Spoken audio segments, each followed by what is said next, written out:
ওই ডাকাত সাওয়ার থেকে নেমে কুলি ব্যক্তিকে ডাক দেয়া বলে, রে সফর সঙ্গী তুমি এখন নেমে যাও।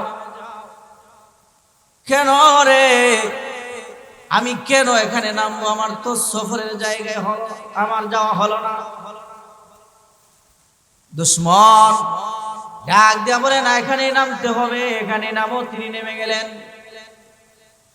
ওই দুশ্মন ওই কুলিকে ডাক দেয়া বলে, রে কুলি, আজকে তোমাকে আমি হত্যা করব, তোমাকে আমি কতল করে দিব, তোমাকে আমি ধ্বংস করে দিব। কুলি ব্যক্তি ডাক দেয়া বলে, রে তুমি কি চাও রে? তুমি আমার মাল সম্পদ চাও, সাওয়ারি চাও? না রে, টাকা পয়সা গুলি কোনো কিছু আমার প্রয়োজন নাই রে। সাওয়ারি আমার কোনো প্রয়োজন নাই, সব কিছু আমার কাছ থেকে নিয়ে যাও। আমার মেরো না রে, জীবনের জন্য তুমি আমাকে মেরো না। ওই রাস্তার ডাক দেয়া বলেন, রে গুলি, সাওয়ারি দিতে হবে না রে, টাকা পয়সা কিছু দিতে হবে না। তোমাকে যখন আমি কতল করে ফেলবো রে, তোমার সাওয়ারি টাকা পয়সা নেওয়ার জন্য আমার কোনো অসুবিধা হবে না। আমার বাবারা ভাইরা, ওই কুলি ব্যক্তি নিরুপায় হয় আল্লাহ পাক রব্বুল আলামিনের কাছে সাহায্য চাইছে। শেষ মুহূর্তের জন্য ওই ডাকাতের কাছে একটা আবেদন করেছে, রে হত্যাকারী, আমার আল্লাহ পাকের দোহাই লাগে, শুধুমাত্র 2টা মিনিট সময় আমাকে দাও, তারপরে তোমার যা মনে চাই তাই তুমি করে ফেললো। ডাকাত বলে, কি বলো? আমাকে শুধু 2 রাকাত নামাজ পড়ার জন্য একটু সুযোগ দাও। বলেন সুবহানাল্লাহ। ওই ডাকাত নামাজ নিয়ে টাট্টারি মস্কারি করেছে। তোমার মতো কত নামাজি দেখো না, আমি তাদেরকে কতল করে ফেলছি, আর তুমি লইছো বাকি। তোমার নামাজ তোমাকে ফিরে লাইতে পারবো। কুলি ব্যক্তি ডাক দিয়া বলে, রে হত্যাকারী, জনমের জন্য আমাকে শেষ করে দাও, আমার কোনো আপত্তি নাই, শুধুমাত্র আমাকে 2 রাকাত নামাজ পড়ে আল্লাহকে ডাক দেওয়ার মতো একটু সুযোগ করে দাও। ওই হত্যাকারী 2 রাকাত নামাজ পড়ার জন্য সুযোগ করে দিয়েছেন, যাও পড়ো। তুমি 2 রাকাত নামাজ পড়া তুমি বাচ্চা যেতে রোগা, যাও পড়ো, তাড়াতাড়ি পড়ো। নামাজ পড়ার জন্য সুযোগ দিলেন। ওই কুলি ব্যক্তি নামাজ পড়ার জন্য নামাজ আরম্ভ করে ফেললেন। সূরা ফাতিহা তেলাওয়াত করেছেন। আর ওই দুশমন নামাজ তাড়াতাড়ি শেষ করার জন্য তাকে বারবার তালকিন দেওয়া শুরু হয়েছে। বারবার তাকে বলা হয়েছে, নামাজ শেষ করো, নামাজ শেষ করো, তোমার হত্যার সময় চলে যাচ্ছে, তুমি নামাজ শেষ করো। আল্লাহর কুদরত বোঝা যায় না। ওই নামাজি আল্লাহকে ডাক দিছে। নামাজ যখন শুরু করতেছে, সূরা ফাতিহা যখন তেলাওয়াত শুরু করলো, সূরা ফাতিহা তেলাওয়াত করে আর কান্দে, তেলাওয়াত করে আর কান্দে। আল্লাহকে ডাকে, আল্লাহ, তোমার ওই পাপিষ্টির হাতে তো আমি হত্যা হব, তাতে কোনো সন্দেহ নাই, কিন্তু আমার জীবনের শেষ নামাজটা তুমি কবুল করে নিও। বলেন সুবহানাল্লাহ।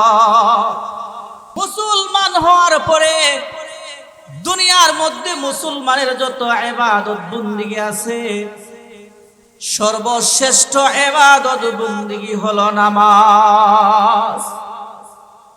এই জন্য নবীজি বলেন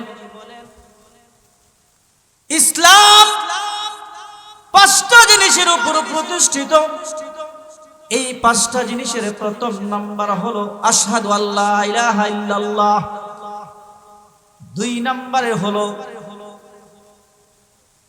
নামাজ কায়েম করা। হে মুসলমান, এই 5 ওয়াক্তের নামাজ প্রত্যেকটা মুসলমান প্রাপ্ত বয়স্ক নারী পুরুষের উপর ফরজ করা হয়েছে। এই 5 ওয়াক্তের নামাজ আমরা মুসলমান হিসাবে এই ফরজ আমাদের উপর সাবেত হয়ে গেছে। এই 5 ওয়াক্তের নামাজ আপনি আমি আদায় করতে হবে। সুবহানাল্লাহ। এই জন্য বাবারা ভাইয়েরা আমার,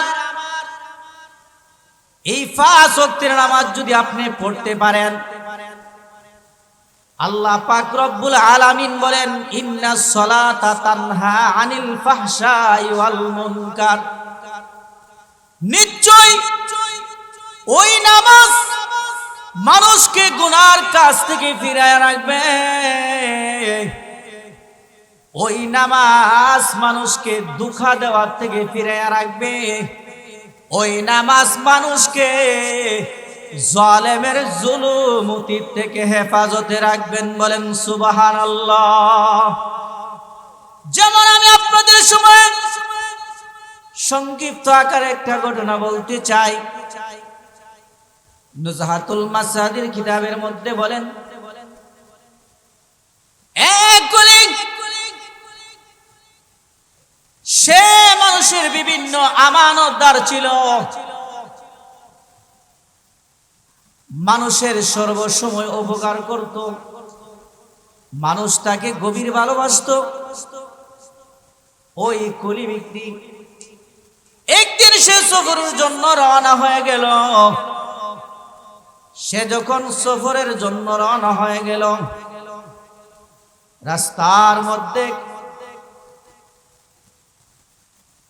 রাস্তার মধ্যে ডাকাত তাকে ষড়যন্ত্র করে ওই কলিকে জিজ্ঞাসা করল,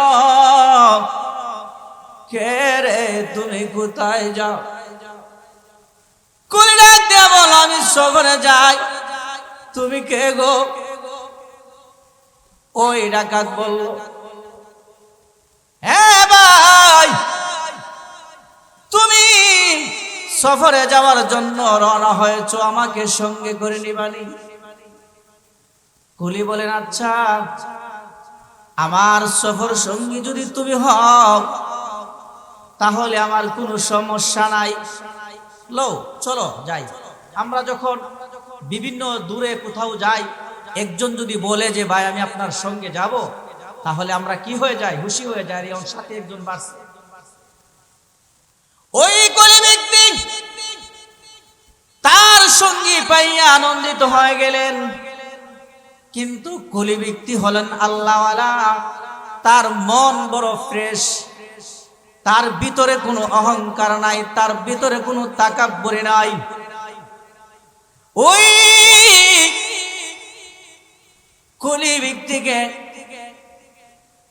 ওই ডাকাত ব্যক্তি ডাক দিয়ে বলে, ভাই আমরা তো সফরে যাব, আমি তোমার সফরের সঙ্গী, কিন্তু আমি তোমার মতো তো পায়ে হাঁটি হাঁটিয়া যাইতে পারবো না। দয়া যদি হয় রে, আমাকে কিছু দিরহামের মাধ্যমে একটা সাওয়ারি ভাড়া করে যদি সাওয়ারির উপর আমাকে নিয়ে যাও, আমার ভালো হবে। আল্লাহর কুদরত বোঝা যায় না। ওই কুলি ব্যক্তি সাওয়ারির উপর উঠাইয়া তাকে সফরের জন্য রওনা দিয়ে গেল। শুরু হয়ে গেল তাদের সফরের রওনা। কিছুক্ষণ পর যখন দ্বিমুহ রাস্তার মধ্যে যখন সামনে হাজির হয়ে গেল, ওই কুলি ব্যক্তি যখন সাওয়ারির উপর যাইতে লাগলো, ওই ডাকাত বলে, ভাই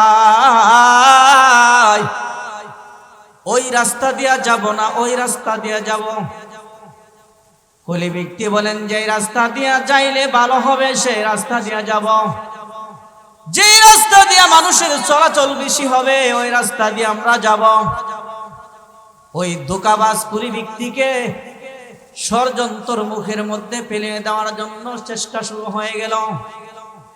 ডাক দিয়া বলে, রে সফর সাথী, ওই রাস্তাটা নয়, ওই রাস্তাটা দিয়ে যদি যেতে পারো তাহলে তোমার সাওয়ারির জন্য উপকার হবে, আমাদের যাতায়াতের রাস্তাটাও আসান হয়ে যাবে। আমার বাবারা ভাইরা, ওই কুলি ব্যক্তি তার কথা শুনিয়া রাজি হয়ে গেল। রাজি যখন হয়ে গেল, যখন চলতে আরম্ভ করল, সাওয়ারি যাইতেছে, তারাও যাইতেছে। কিছু দূর যাওয়ার পরে দেখে আর জঙ্গল আর জঙ্গল, সামনে মানুষ বলতে কিছু নাই। আর একটু সামনে অতিবাহিত হওয়ার পরে দেখে রে কতগুলি লাশ সেখানে পড়ে আছে। ওই ডাকাত সাওয়ার থেকে নেমে কুলি ব্যক্তিকে ডাক দেয়া বলে, রে সফর সঙ্গী তুমি এখন নেমে যাও। কেন রে, আমি কেন এখানে নামবো? আমার তো সফরের জায়গায় হলো, আমার যাওয়া হলো না। দুশ্মন ডাক দেয়া বলে, না এখানেই নামতে হবে, এখানে নামো। তিনি নেমে গেলেন। ওই দুশ্মন ওই কুলিকে ডাক দেয়া বলে, রে কুলি, আজকে তোমাকে আমি হত্যা করব, তোমাকে আমি কতল করে দিব, তোমাকে আমি ধ্বংস করে দিব। কুলি ব্যক্তি ডাক দেয়া বলে, তুমি কি চাও রে? তুমি আমার মাল সম্পদ চাও, সাওয়ারি চাও? না রে, টাকা পয়সা গুলি কোনো কিছু আমার প্রয়োজন নাই রে, সাওয়ারি আমার কোনো প্রয়োজন নাই, সব কিছু আমার কাছ থেকে নিয়ে যাও, আমারে মেরো না রে, জীবনের জন্য তুমি আমাকে মেরো না। ওই রাস্তার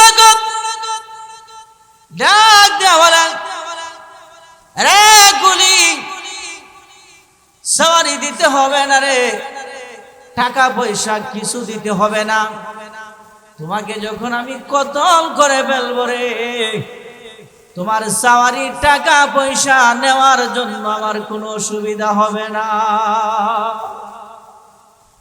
আমার বাবারা ভাইরা, ওই কুলি ব্যক্তি নিরুপায় হয় আল্লাহ পাক রব্বুল আলামিনের কাছে সাহায্য চাইছে।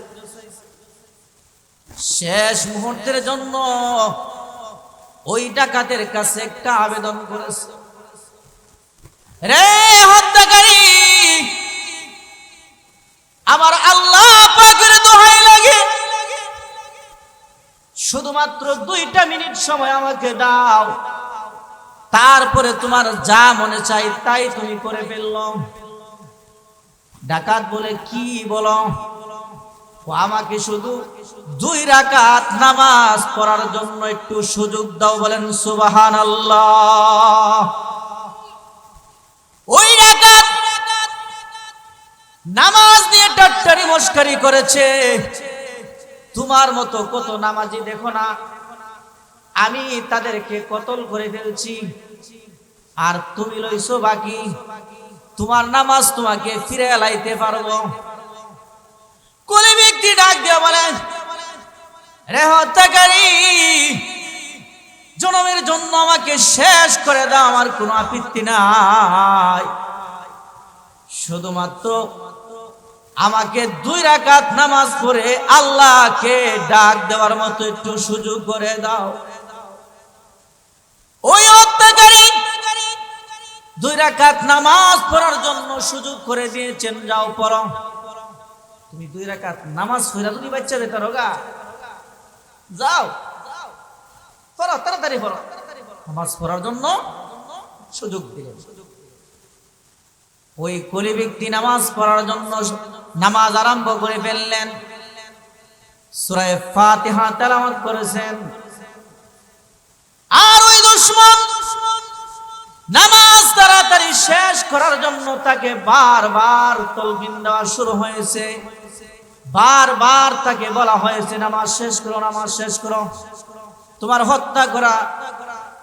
হত্যার সময় চলে যাচ্ছে, তুমি নামাজ শেষ করো। আল্লাহর কুদরত বোঝা যায় না। ওই নামাজি আল্লাহকে ডাক দিছে। নামাজ যখন শুরু করতেছে, সূরা ফাতিহা যখন তেলাওয়াত শুরু করলো, সূরা ফাতিহা তেলাওয়াত করে আর কান্দে, তেলাওয়াত করে আর কান্দে। আল্লাহকে ডাকে, আল্লাহ তোমার ওই পাপিষ্টির হাতে তো আমি হত্যা হব, তাতে কোনো সন্দেহ নাই, কিন্তু আমার জীবনের শেষ নামাজটা তুমি কবুল করে নিও। বলেন সুবহানাল্লাহ। আল্লাহর কুদরত বোঝা যায় না। ওই কুলি ব্যক্তি যখন নামাজ পড়তেছে আর ওই দুশমন পাছন দিকে তলোয়ার নিয়ে দাঁড় হয়ে আছে তাকে কতল করার জন্য। এমন তো অবস্থায় এক ব্যক্তি লোহার টুপি পরিধান করিয়া, রেশমি কাপড় পরিধান করিয়া তলোয়ার নিয়ে দাঁড় হয়ে ওই হত্যাকারীকে সেই তলোয়ার নিয়ে হত্যা করে ফেলেছে। বলেন সুবহানাল্লাহ। যখন হত্যা করে ফেললো তখন হত্যা করার পর ওই কুলি ব্যক্তি নামাজ শেষ করার পরে দেখেন, আরে যিনি আমাকে কতল করার জন্য তলোয়ার হাতে নিয়েছিল তিনি নিজেই হত্যা হয়ে গেছে। কে তাকে হত্যা? আল্লাহর কুদরত বোঝা যায় না। ডান দিকে সালাম ফিরাইয়া, বাম দিকে সালাম ফিরাইয়া দেখেন এমন অবস্থায় হত্যাকারী নিজেই কতল হয়ে গেছে। আর এই লোহার টুপি পরিহিত ব্যক্তি দাঁড় হয়ে আছে তলোয়ার নিয়ে। কুলি ব্যক্তি জিজ্ঞাসা করলে, কে গো তুমি? ডাক দিয়া বলল, আম্মাই আজিবু মুস্তাররা, আমি হলাম আল্লাহ পাক রব্বুল আলামিনের পাঠানো ব্যক্তি।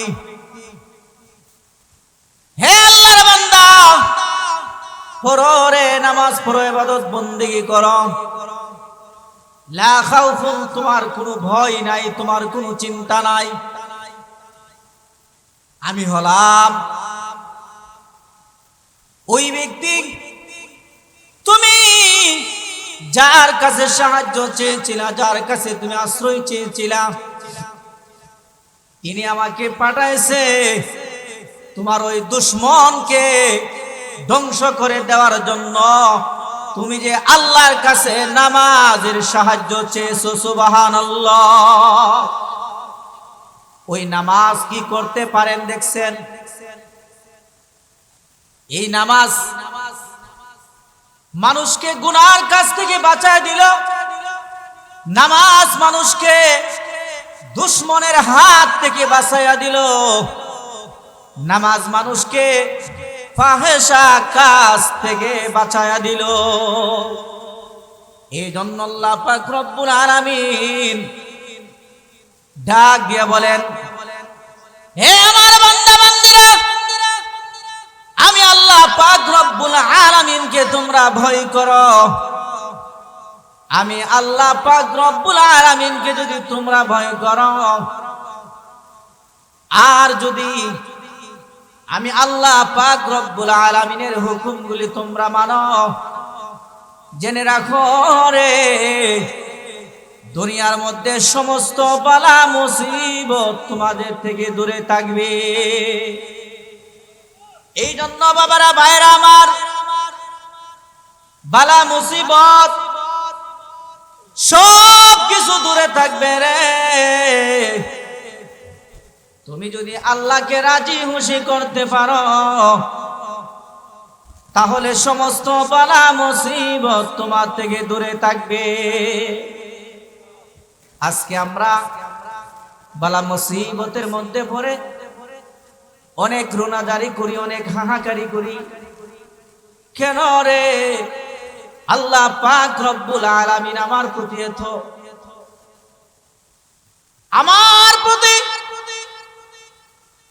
এত মুসিবত আল্লাহ দান করেছে, মুসিবত দান করেছে রে। সুখের সময় যেমন তুমি আল্লাহর শুকরিয়া পালন করো, দুঃখের সময় যদি রে তুমি আল্লাহর শুকরিয়া পালন করো, তাহলে তুমি যদি আল্লাহ পাক রব্বুল আলামিনের হুকুম আহকাম যদি সঠিকভাবে পালন করে যেতে পারো, আল্লাহ তাআলা দুনিয়ার সমস্ত বালা মুসিবত থেকে তোমাকে বাঁচায়া রাখবে। ও বাবা, তোমার মতো কত নওজোয়ান, তোমার মতো কত মুরব্বী, তোমার মতো কত যুবক এই মাহফিলে বসা ছিল, এই বছর তারা বসতে পারে না, দুনিয়ার মধ্যে নাই। একদিন তুমি আমিও দুনিয়া থেকে বিদায় হতে হবে। এই জন্য বাবারা ভাইরা আমার, দুনিয়া থেকে বিদায় হওয়ার আগে দুনিয়ার মধ্যে যে আমরা নেক আমল করব, ওই সমস্ত নেক আমল হবে কবরের ফুজি। বলেন সুবহানাল্লাহ। কবরের মধ্যে যদি আমরা যাই, কবরের মধ্যে যাওয়ার আগে আগে কি করতে হবে? ঈমানের পরে আমরা নেক আমল করতে হবে। নেক আমল নিয়ে যদি কবরে যেতে পারো রে, তোমার মতো সুনসিবওয়ালা দুনিয়ার জমিনে আর কেউ হতে পারে না। এই জন্য আজকে দুনিয়ার কোরআন তাফসীর মাহফিল, দুনিয়ার মধ্যে যে আপনি এই তাফসীর মাহফিলের মধ্যে শীতের মধ্যে কষ্ট করে বসছেন, এই মাহফিল হাসরের ময়দানে আপনার জন্য সাক্ষী দেওয়া হবে। এই মাহফিল আপনার পক্ষে সাক্ষী দেওয়া হবে। কেননা দুনিয়ার মধ্যে যাররা পরিমাণ ঈমান নিয়া দুনিয়ার মধ্যে যাররা পরিমাণ নেক আমল যারা করবে, হাসরের ময়দানে ওই যাররা পরিমাণ নেক আমলের সওয়াব আল্লাহ তাআলা আপনার ডান হাতে দান করবে। এই জন্য আল্লাহ বলেন, ফামাই ইয়ামাল মিসকালা যাররাতিন শাররান ইয়ারা ওয়া মান ইয়ামাল মিসকালা যাররাতিন খায়রান ইয়ারা। দুনিয়ার মধ্যে যদি তুমি যাররা পরিমাণ নেক আমল করো, দুনিয়ার মধ্যে যদি তুমি যাররা পরিমাণ বদ আমল করো, এই যাররা পরিমাণ নেক আমল যেমন তোমার ডান হাতে আমল নামাতে দেওয়া হবে, যাররা পরিমাণ বদ আমল তোমার বদ আমলের পাল্লাতে দেওয়া হবে। এই জন্য আমাদের উচিত যে আমাদের তো একদিন হিসাব আসবে, আমাদের তো একদিন সেই হিসাব আমরা দিতে হবে। এটা নিশ্চিত, একদিন আমাদের সেই হিসাব দিতে হবে। সেই হিসাবের দিনের সময় সেই আমল নামার পাল্লাটা যদি ওজন হয়, আমল নামার পাল্লাটা যদি ভারী হয়, তাহলে আপনি আমি হয়ে গেলাম কামিয়াবি। আর আমল নামার পাল্লা যদি বাবা হালকা হয়, আমল নামার পাল্লা যদি ভাই হালকা হয়, তাহলে আপনি আমার উপায় থাকবে না, জাহান্নাম ছাড়া উপায় থাকবে।